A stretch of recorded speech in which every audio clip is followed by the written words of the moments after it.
Have you ever felt like you're constantly walking on eggshells in a relationship? Like you're never quite sure what might trigger an outburst. Oh, yeah. You're questioning if you're the problem. No. Like overthinking every interaction. Right. But deep down, something just feels off. Yeah. It's like you're in this maze with invisible walls, constantly bumping into them, but unsure of the way out. Millions experience this in relationships with narcissistic individuals. It can be so confusing and emotionally draining. It really can be. So today we are diving deep into the world of narcissism. Yes. To understand what's really going on. Yeah. And equip you with the knowledge to protect yourself. Absolutely. That feeling of walking on eggshells. Yeah. That's a classic sign you're dealing with a narcissist. It really is one of the telltale signs. So let's unpack this. Okay. We've got a fascinating mix of sources today. Okay. Including excerpts from the book, Understanding Narcissism, Protecting Yourself, and Healing from Toxic Relationships. And a lively podcast discussion with Dr. Ramani Durvasula from The Mel Robbins Show. Awesome.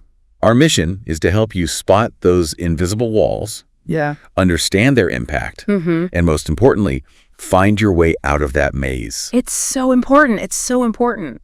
What's interesting is we often throw around the term narcissist casually, right? But understanding it as a personality style rather than just a clinical diagnosis can be truly eye-opening. Absolutely. It's not always about a full-blown narcissistic personality disorder. Right. Think of it like a spectrum similar to height. We all possess some degree of narcissistic traits. Absolutely. We all fall somewhere on that spectrum. Okay, that makes sense. Yeah.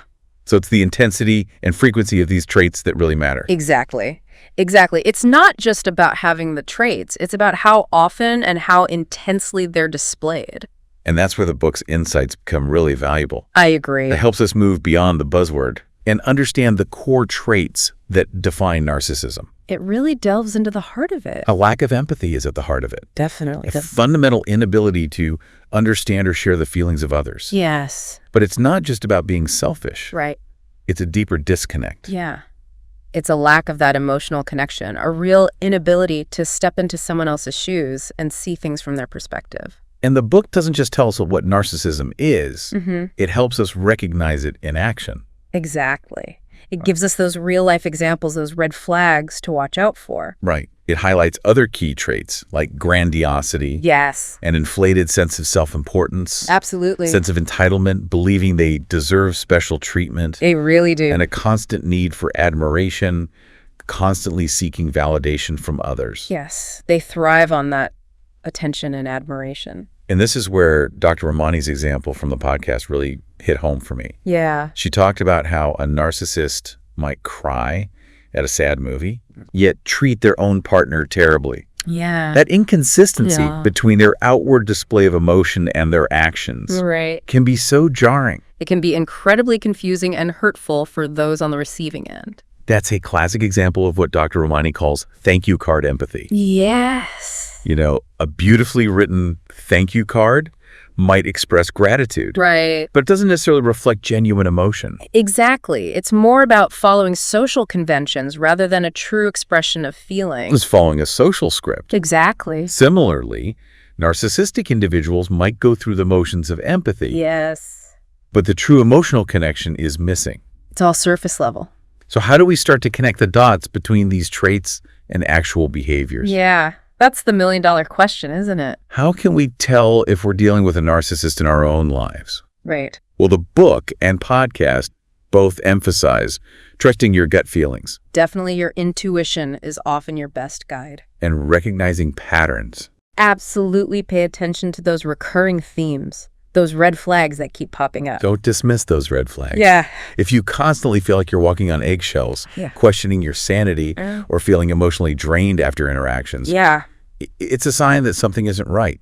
Absolutely. What I found really helpful in the book was the specific checklist of behaviors to watch out for. Oh, yeah. Those are so valuable. Yes. Things like reacting with rage to criticism. Oh, yeah. No matter how constructive. Just can't handle it. Or constantly hijacking conversations to make it all about them. The classic narcissist move right there. Narcissists are masters of gaslighting. Oh, yeah. Denying or distorting your reality to make you doubt yourself. It's a very insidious tactic. And of course, that inconsistent thank you card empathy we talked about, where their displays of caring feel off or manipulative. Yeah. The podcast discussion delves even deeper into how these traits manifest in relationships, particularly the cycle of abuse that often occurs. Yeah, it's a heartbreaking but important pattern to understand. Dr. Ramani describes it as a predictable, almost cyclical pattern. It really is. It follows a very specific trajectory. Yes, it starts with idealization, Right. often called love bombing, Right. where the narcissist showers you with attention, affection, and flattery. Yeah, it's like a fairy tale in the beginning. It feels amazing, Yeah. like a fairy tale romance, Yeah, but it's all part of their strategy to hook you in. absolutely. It's about creating that intense connection, that dependency. Then comes the devaluation phase, Right? where they become critical, dismissive, Yeah. and start chipping away at your self-esteem. It's a slow and subtle erosion. It's like a bait and switch, right? It really is. The fairy tale suddenly turns into a nightmare. Yeah, Exactly. And this devaluation can lead to discard, right. where they abruptly end the relationship, It can be so sudden and devastating. or a more chronic state of degradation and manipulation. Right. And even after discard, there's sometimes a hoovering phase Yes. where they try to suck you back in Mhm. with those same tactics of idealization. Exactly. It's like they can't let go completely. It's an emotional roller coaster that can be incredibly damaging. It really takes a toll. Understanding this cycle is crucial. I agree. It's like having a map of that maze we talked about earlier. Mhm. It helps you see the bigger picture Yes. and realize it's not about you. Right. It's about their deeply ingrained patterns of behavior. Exactly. It's not personal. It's just how they operate. But let's zoom in on some specific tactics they employ within this cycle. Okay. The book really breaks down things like gaslighting, Yes. triangulation, Yeah. and blame shifting. Right. These are their classic manipulation tools. Let's talk about gaslighting. Okay. It's one of the most insidious tactics It really is. because it's designed to undermine your perception of reality. Absolutely. Imagine you tell your partner you feel hurt by something they said. Right. And they respond with, "You're being too sensitive. I never said that. You must be misremembering." Oh my gosh, yeah. I've heard that so many times. This constant denial and distortion of your experiences can make you question your own sanity. It's incredibly disorienting and damaging to your self-worth. That's a perfect example of how they twist things to make you feel like you're the problem. Yeah, they're masters at deflecting blame. That's so manipulative. Yeah. What about triangulation? Triangulation, that's when they bring in a third person into the dynamic Right. to create tension and insecurity. Okay. It could be an ex, a coworker, a family member, anyone they can use to make you feel jealous, inadequate, or like you're competing for their attention. It's like they're playing puppet master with your emotions. Yeah, exactly. It's a way to divide and conquer, further isolating you and making you more dependent on them. So they're trying to weaken your support system Absolutely. and strengthen their control over you. Exactly. And then there's blame shifting, which is another way to avoid taking responsibility for their actions. They're experts at that. Absolutely. It's classic deflection. Yeah. They'll twist any situation to make you the culprit, Yeah. making you feel guilty and responsible for their behavior. It's never their fault. They'll say things like, "You made me do this." Oh, yeah. Classic. Or, "If you hadn't done that, I wouldn't have reacted this way." Yeah. It's always your fault somehow. It's a way to avoid accountability and maintain their position of power. Exactly. The book really highlights the devastating impact these tactics have on victims. Yeah. It goes far beyond just hurt feelings. It's not just about hurt feelings. Right. It's about long-term damage to self-esteem, Yeah. anxiety, confusion, Mm-hmm. and even trauma bonding. Trauma bonding, that's a really powerful force. Trauma bonding is a powerful force that keeps victims trapped in these abusive cycles. It really is. It's that strange paradox where you feel intensely connected to the person who's hurting you. It's almost like an addiction, right? It is like an addiction. Yeah. Where you crave their approval, Mm. even though they're the source of your pain. Exactly. Exactly. And this is where understanding the psychology behind it becomes so crucial. It's so important to break free from that cycle. It helps you break free from those unhealthy patterns and start to heal. Yeah. And speaking of healing, Yeah. one area that's particularly heartbreaking to explore Yeah. is the impact of narcissistic parents on their children. It can be devastating. The book describes how children in these families Yeah. are often forced into rigid roles, Yes. which can have lasting consequences. Absolutely. Yes, these roles serve the narcissist's needs, Right. not the child's well-being. The child's needs are completely disregarded. You have the golden child, who is idealized and favored, Mm-hmm.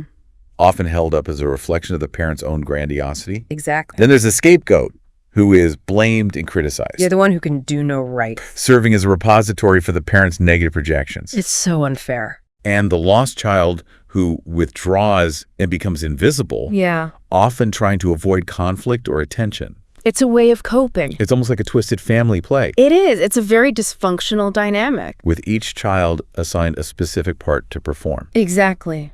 And sadly, these roles can have a profound impact on their relationships and behaviors Yeah. well into adulthood. Absolutely. Absolutely. They can struggle with trust, Yeah. forming healthy boundaries, and may even find themselves repeatedly drawn to narcissistic partners, It's like they're unconsciously recreating those familiar dynamics. unconsciously replicating those familiar dynamics. Yeah. It's heartbreaking. And Dr. Ramani brings up the possibility of 2 narcissistic parents, Oh, wow. which is a thought I can barely wrap my head around. Yeah, that's a whole other level of dysfunction. Imagine the intensity of that family dynamic. It's hard to even imagine. It's a recipe for dysfunction, where the children's needs are constantly overshadowed by the parents' insatiable need for attention and control. Yeah, it's all about the parents. The book really delves into the long-term consequences of growing up in such an environment. It's really eye-opening. Things like difficulty trusting others, Yeah. people-pleasing behaviors, constant anxiety, Yeah. and that deep-seated fear of setting boundaries. It's like they've been conditioned to prioritize everyone else's needs above their own. And one concept that Dr. Ramani explains so powerfully is loss of intersubjectivity Yeah. in families with narcissistic parents. It's a really important concept to understand. That's a term I hadn't heard before. What does it mean? Well, imagine a child drawing a purple sky, Okay. and their narcissistic parent insists the sky isn't purple, it's blue. Oh, wow. The child's reality is constantly invalidated, Right. their thoughts and feelings dismissed. Yeah. They're not allowed to have their own experiences outside of what the parent dictates. So it's about control, about the parent imposing their version of reality onto the child, Absolutely. essentially erasing their individuality. Yeah, it's a form of emotional abuse. Exactly. Yeah. And this can have profound effects on the child's sense of self, Definitely. making it incredibly difficult to develop a strong, independent identity. Yeah, they grow up feeling like they have to constantly conform to someone else's expectations. It's heartbreaking to think about the impact this can have on a child's self-esteem Yeah. and their ability to form healthy relationships later in life. It can have ripple effects throughout their lives. This is why understanding these dynamics is so crucial. I agree. It's not about blaming parents or dwelling on the past, Right. but about gaining clarity and insight into the root causes of our present-day struggles. Absolutely. Knowledge is power. Right. It really is. It helps us break free from those unhealthy patterns and make conscious choices to create a better future. Exactly. Absolutely. And that's what we'll delve into in the next part of our deep dive. We'll explore strategies for protecting yourself, Yeah. setting boundaries, Mm-hmm. and ultimately healing from the wounds of narcissistic abuse. It's an important journey. Stay tuned, Yeah. because things are about to get empowering. I love it. Welcome back to the deep dive. Yep. We just explored the impact of narcissistic behavior, Yeah. those invisible walls that keep you trapped in a cycle of confusion and self-doubt. Yeah. But knowledge is power. Right. Now we're turning our attention to strategies for protection and healing. I love that we're moving from feeling stuck Huh? to taking back control. Both the book Understanding Narcissism, Protecting Yourself, and Healing from Toxic Relationships, and Dr. Ramani's podcast discussion with Mel Robbins Yeah. emphasize the importance of setting boundaries. Yes. It's like building a solid fence around your emotional well-being. 100%. Yeah. You need that protection. You need those clear boundaries in place. And that fence is crucial, It is. especially when dealing with narcissists who are notorious boundary pushers. Oh, yeah. They will test those limits. They will try to manipulate their way back in. But remember, setting boundaries isn't about being selfish or cutting people off. Right. It's about protecting your emotional and mental well-being. Absolutely. It's about creating a safe space for yourself to thrive. It's about self-preservation, Yeah. self-care. That reframing is so helpful. Yeah. It's not about being mean or aggressive. Right. It's about self-preservation. Exactly. But it's easier said than done right, It can be. especially when you're dealing with someone who holds power over you, Yeah. like a boss or a parent. Absolutely. Those can be really tricky situations to navigate. Absolutely. It requires a different approach, Right. a delicate balance of assertiveness and respect. Yeah, you don't want to come across as confrontational, Right. but you do need to be firm and clear. The book offers practical strategies for navigating these tricky situations. Okay. For example, if your narcissistic boss is constantly overloading you with last-minute tasks Right. that disrupt your workflow, you might say something like, I understand this is a priority, but I'm currently focused on the X project with a deadline of Y. Okay. Could we discuss how to prioritize these tasks effectively? Yeah, that's a great example of setting a boundary in a professional and assertive way. So it's about calmly stating the facts, Yeah. acknowledging their request, Mm-hmm. and offering a solution-focused approach. Exactly. Exactly. And document everything. Oh, yes. Documentation is key. Keep a record of interactions, emails, meeting notes, Right. performance reviews. Right. Anything that might be helpful if you need to report the behavior or seek legal advice. Absolutely. This paper trail can protect you, especially if the narcissist tries to deny or distort reality. It's hard to argue with a written record. That documentation tip is gold. It's hard to argue with a timeline of events. I agree. But what if those boundaries are repeatedly violated, Yeah. even after calmly communicating them? That's when you need to escalate things. If the behavior continues or escalates, Right. it's time to involve a third party, like HR or a trusted mentor. Someone who can advocate for you and provide support. And sometimes the healthiest option is to distance yourself completely, Yeah. whether that's leaving a job or minimizing contact with a toxic family member. Sometimes that's the only way to truly protect yourself. It's a tough decision. It is. But sometimes it's the only way to truly protect your well-being. Your mental health and emotional well-being have to come first. I'm starting to see a common thread here. Okay. Setting boundaries is about taking back control. Yes. It's about recognizing that you have the right to protect yourself. Exactly. But what about healing from the damage that's already been done? Right. Healing is a whole other journey. That's where the journey of self-discovery and empowerment begins. I love that. The book offers a step-by-step guide to healing, Okay. and the first step is acknowledging the abuse. Yeah. This might seem obvious, Right. but I imagine it can be incredibly difficult for some people to admit, It can be very painful to face that reality. especially if the abuse was more emotional than physical. Yeah. Emotional abuse can be just as damaging as physical abuse, sometimes even more so. You're right. It's hard to accept that someone you loved or trusted treated you this way. It can really shatter your sense of reality and your trust in others. But that acknowledgement is the foundation of healing. It's about validating your experiences, Yeah. realizing that what happened wasn't your fault. Right. You were targeted because of their patterns, Exactly. not your worth. It's not a reflection of you as a person. That shift in perspective is so important. It is. It's crucial to separate yourself from the abuser's actions. Moving from self-blame Yeah. to recognizing the abuser's responsibility. Yeah, taking back your power. And once you acknowledge the abuse, what comes next?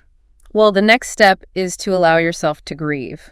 Okay. Grieve the loss of the relationship, the person you thought they were, Yeah, the future you envisioned. right. This grieving process is natural and necessary. Yeah. And it's okay to feel a mix of emotions. Right. Anger, sadness, confusion, even relief. It's a roller coaster. It is. It's a process. Yeah. And it's important to honor those feelings. Dr. Ramani emphasizes the importance of validating your feelings, Yes. not minimizing or suppressing them. Absolutely. She says you don't need to justify your emotions to anyone, Right. not even yourself. Your feelings are valid, period. Such a crucial point.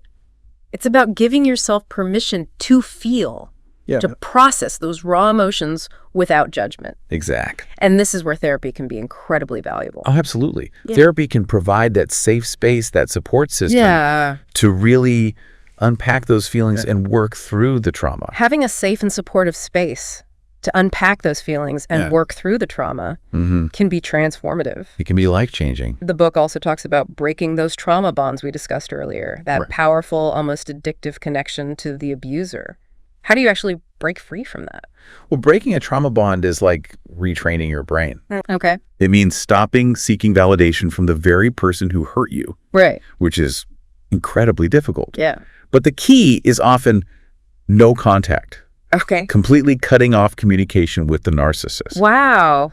I can imagine how challenging that must be, It is. especially when it's someone you've been deeply intertwined with. Yeah, it can feel impossible at first. It's one of the hardest but most liberating things you can do. 100%. It creates the space for healing, for reclaiming your sense of self. Yeah. But we recognize that no contact isn't always possible. Right. Like in cases of co-parenting or shared work environments.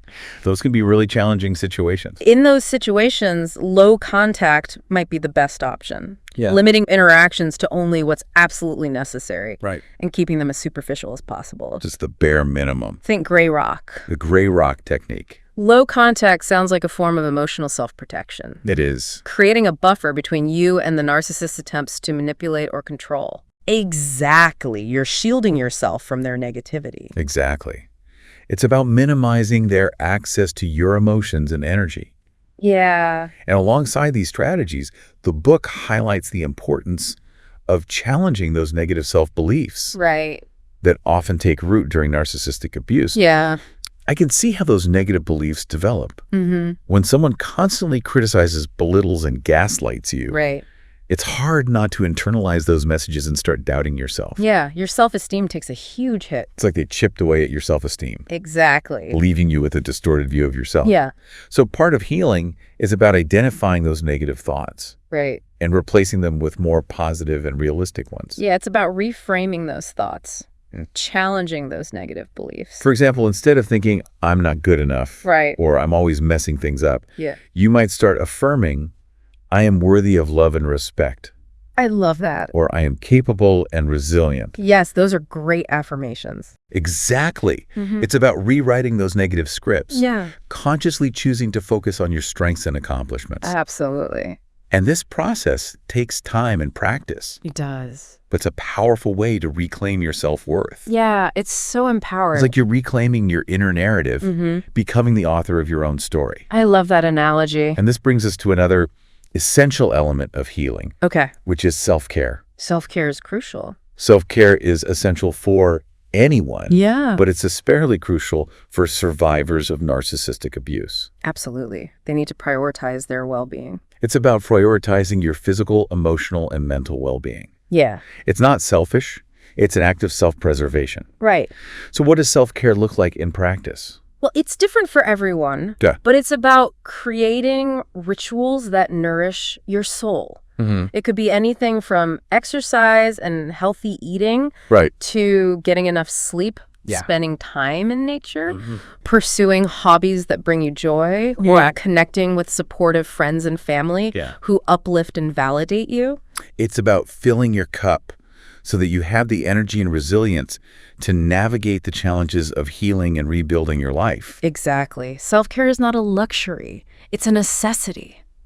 And remember, healing isn't linear. It's not. There will be ups and downs, Yeah. setbacks and breakthroughs. Right. Be patient with yourself, Absolutely. celebrate your progress, Yeah. and never be afraid to ask for help. Right. There are so many resources available. There are resources available. Yeah. Therapists, support groups, online communities, and books like the one we're discussing today. Exactly. You don't have to go through this alone. Never. That's such a reassuring message. Yeah. And it reminds me of a question that often comes up after learning about narcissism. Okay. Am I the narcissist? Oh, yeah, that's a common one.